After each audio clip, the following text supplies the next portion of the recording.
তোর কে ঢুকেছে? কে ঢুকেছে? হ্যাঁ হ্যাঁ এটা মসজিদ না? এটা মসজিদ। হ্যাঁ খারাপ কাম করবে বাইরে না করে মসজিদ থেকে। এই হলো হাম না কি কি সমস্যা কি আপনার? এর কি মসজিদের ইমাম সাহেব 10 জনের গার্জিয়ান, তুই মাগির বাবা 10 জনের গার্জিয়ান, তুই মাগির বাবা ব্যবসা সুদা খারাপ মাগির বাবা।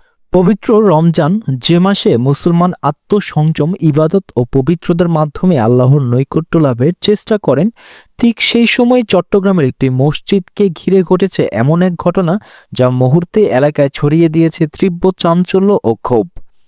স্থানীয় সূত্রে জানা গেছে, চট্টগ্রামের একটি এলাকায় মসজিদে দায়িত্ব পালন করতেন ওই ইমাম।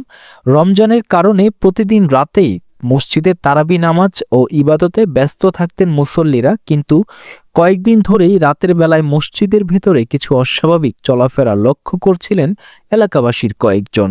শুক্রবার গভীর রাতে সন্দেহ আরও ঘনীভূত হলে কয়েকজন স্থানীয় যুবক মসজিদের ভেতরে গিয়ে বিষয়টি খতিয়ে দেখার সিদ্ধান্ত নেন। অভিযোগ অনুযায়ী মসজিদের একটি কক্ষের দরজার ভেতর থেকে বন্ধ ছিল। অনেক ডাকাডাকির পরও দরজা না খোলায় সন্দেহ আরও বেড়ে যায়। পরে জোরে ধাক্কা দিলে সেটি খুলে যায়, আর ঠিক তখনই সবাইকে হতবাক হয়ে যান। অভিযোগ রয়েছে, সেই কক্ষের ভিতরে একটি নারীর সঙ্গে আপত্তিকর অবস্থায় ধরা পড়েন মসজিদের ইমাম। ঘটনাস্থলেই উপস্থিত লোকজন তাদের আটক করে ফেলেন। খবর মুহূর্তেই পুরো এলাকায় ছড়িয়ে পড়ে। মসজিদের সামনে ভিড় জমে যায় অসংখ্য মানুষের। অনেকেই ক্ষোভ প্রকাশ করে বললেন, রমজান মাস, পবিত্র মাসে আবার মসজিদের ভেতরে এমন ঘটনা সত্যি কল্পনা অতীত।